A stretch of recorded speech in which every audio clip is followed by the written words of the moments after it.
ತಿಳಿಯದೆ ಇನಿದಾಗ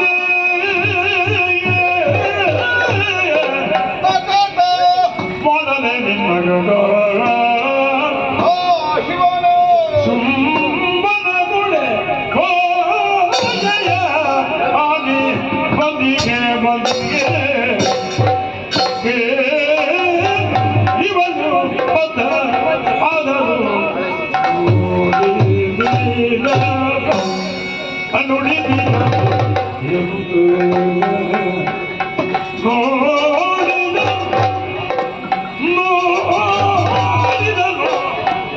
ಮಾಡಿದನು ನಮನಗಳಾಯ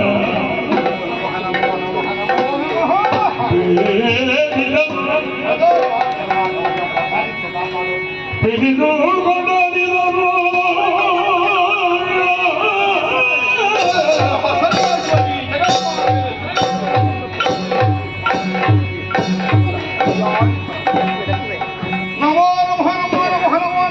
ನೋಡಿದನು ಬೇಡಿದನು ಕೊಂಡಾಡಿದನು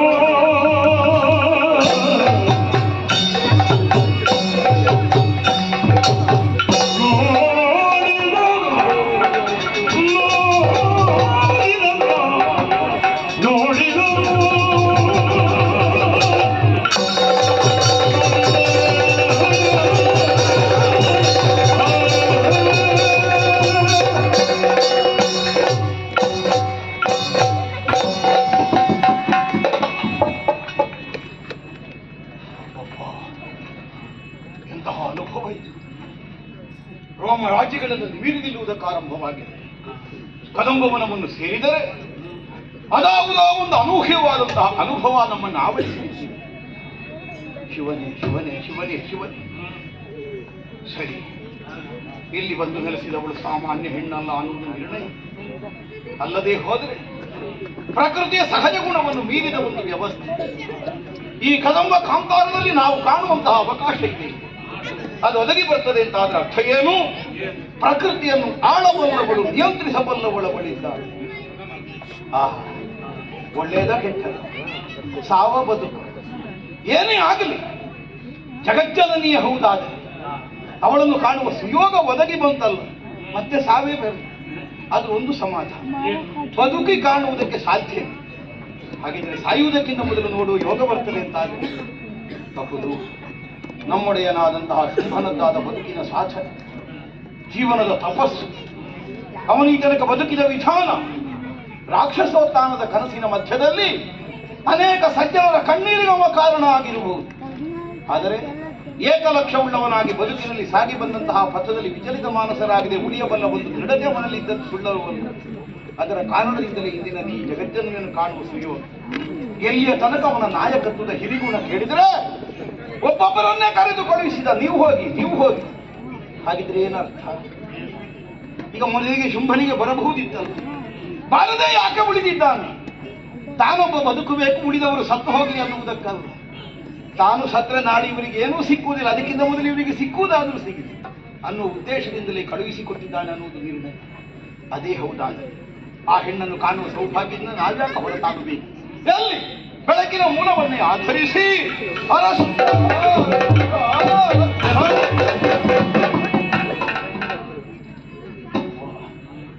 ಇವಳ ಎತ್ತರ ಅಳೆಯುವುದಕ್ಕೆ ನಮ್ಮ ಕಣ್ಣಿನ ಸಾಮರ್ಥ್ಯ, ಇವಳ ಆಳವನ್ನು ತಿಳಿಯುವುದಕ್ಕೆ ನಮ್ಮಲ್ಲಿದ್ದಂತಹ ಬುದ್ಧಿಯ ತೀಕ್ಷ್ಣತೆ ಭಾರತ.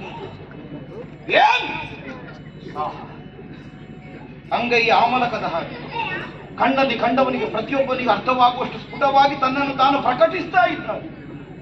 ಸೂರ್ಯಕೋಟಿ ಪ್ರಭೆ, ತೇಜಸ್ಸು ಸೂರ್ಯನದ್ದು. ಆದರೆ ಪರಿಸರದಲ್ಲಿ ಒದಗಿ ಬಂದಂತಹ ಹಿತವಾದ ಪರಿಣಾಮ ಚಂದ್ರಮನದ್ದು. ಸಾಧ್ಯವೇ ಇಲ್ಲ.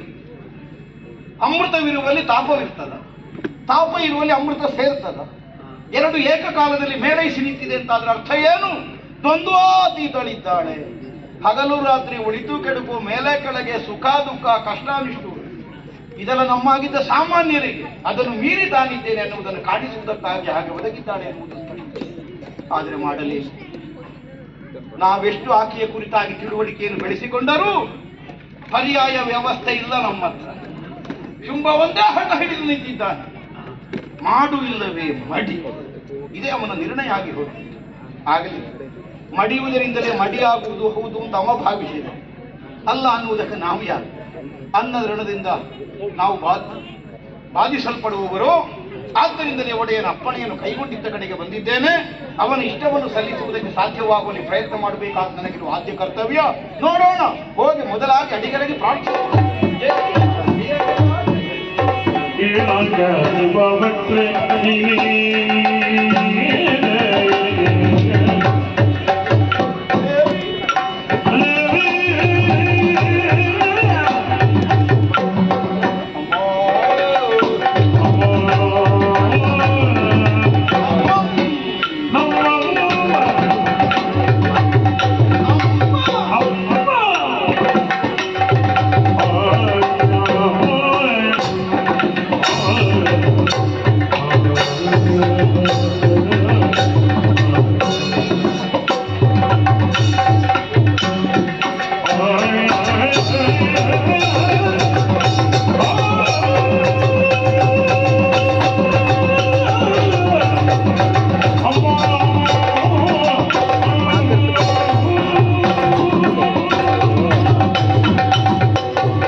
ಅಮ್ಮ, ಏನಂತ ನಿಬೋಧನೆಯಾದ ನಿನ್ನೊಂದಿಗಿನ ಪಾಣಿಗ್ರಹಣ ನಮಗೆ ಪ್ರಾಣ ಸದೃಶನಾದಂತಹ ಶುಭಾಕ್ಯನ ಅಪೇಕ್ಷೆ. ಆದ್ದರಿಂದಲೇ ನಿನ್ನನ್ನು ಕರೆದೊಯ್ಯುವುದಕ್ಕಾಗಿ ಈ ಮೊದಲು ಬಂದವರ ಹಾಗೆ ನಾನು ಬಂದಿದ್ದೇನೆ. ರಕ್ತವಿ ಒಂದಿಗೆ ಕುಂದಣದ ಅಂದಣ ತಂದಿರು. ಅಮ್ಮ, ಕೋಟಿ ಸಂಖ್ಯೆಯ ದಾನವ ವೀರ, ನೀನು ಹಠ ಹಿಡಿದರೆ ಹೋರಾಟ, ನೀನೊಬ್ಬ ಒಂದು ಅಂದಣದಲ್ಲಿ ಕುಳಿತರೆ ನಾನು ಹೆಗಲಿಗೇರಿಸಿದ ಕ್ಷಣದಲ್ಲಿ ಹಿಂಬದಿಯಿಂದ ಜಯಘೋಷ ಮಾಡುವುದಕ್ಕೆ ಹೀಗೆ ಒಂದಾಗಿ ಬಂದಿದ್ದಾರೆ. ಹಠ ಬೇಡ, ಒಡೆಯರೊಂದಿಗೆ ನಿನ್ನ ಮದುವೆ ನಡೆಸಿ ಅನವರತ ನಿನ್ನ ಪಾದ ಸೇವೆಯಿಂದ ಬದುಕಿನ ಸಾರ್ಥಕ್ಯವನ್ನು ಸಂಪಾದಿಸುವ ಆಶಯ ನಮ್ಮಲ್ಲಿ ಅಧಿಕವಾಗಿದೆ. ಬಾರಮ್ಮ, ಬಾ ಬಾ ಬಾ. ಜಯ ಜಯ ಎನ್ನುವ ಹಾಗೆ ನಿಮ್ಮ ಬಾಯಿಂದ ಬಂದರೂ ಕೂಡ ನಿಮಗೆ ಜಯವಾಗುತ್ತದೆ ಅಂತ ಭಾವಿಸಿಕೊಳ್ಳಬೇಡಿ. ನೀವು ಯಾವುದನ್ನು ಜಯ ಎನ್ನುವ ಹಾಗೆ ನಂಬಿದ್ದೀರೋ ಆ ಜಯಕ್ಕೆ ಪ್ರತಿರೂಪವಾಗಿ ಬಂದವಳು ನಾನು. ಲೋಕಕ್ಕೆ ಜಯವಾಗಬೇಕು ಎನ್ನುವ ಉದ್ದೇಶದಿಂದಲೇ ಬಂದು ಕುಳಿತವಳು ನಾನು. ನೀವೆಷ್ಟೇ ಪ್ರಯತ್ನ ಪಟ್ಟರೂ ಕೂಡ ನಿಮ್ಮೊಂದಿಗೆ ಬರ್ತೇನೆ ಎನ್ನುವ ಹಾಗೆ ಭಾವಿಸಿಕೊಳ್ಳದಿರಿ. ಬಿಡ್ತೇವೆ ನಾವು. ಅದೇ ದ್ವಂದ್ವ ಭಾವವನ್ನು ನೀವು ಇರಿಸಿಕೊಂಡು ಬರ್ತೀರಿ ಅಂತಾದ್ರೆ ದ್ವಂದ್ವಾತೀತಳಾದಂತಹ ನಾನೆಷ್ಟು ಸಮರ್ಥಳು ಎನ್ನುವುದನ್ನು ಅರ್ಥಪಡಿಸಬೇಕಲ್ಲ. ಅದಕ್ಕಾಗಿ ಶುಂಭನನ್ನು ಬರುವುದಕ್ಕಾಡಿದ್ದು. ಅವ ಬರುವುದಿಲ್ಲ ಅಂತಾದ್ರೆ ಅರ್ಥ ಏನು ಬಲ್ಲೆಯ? ಕಾಲ ಕಾಮ ಕರ್ಮ ಇವುಗಳನ್ನು ಅರಿಯದಂತಹ ಶುಂಭನೋರ್ವ ಮೂರ್ಖ. ನೀನು ರಣ ಹೇಳಿ ನಡೆ.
ಹೋರಾಡುತ್ತಿದ್ದ ಹಾಗೆ ದೇಹಕ್ಕೆ ಏನೋ ದಣಿವು.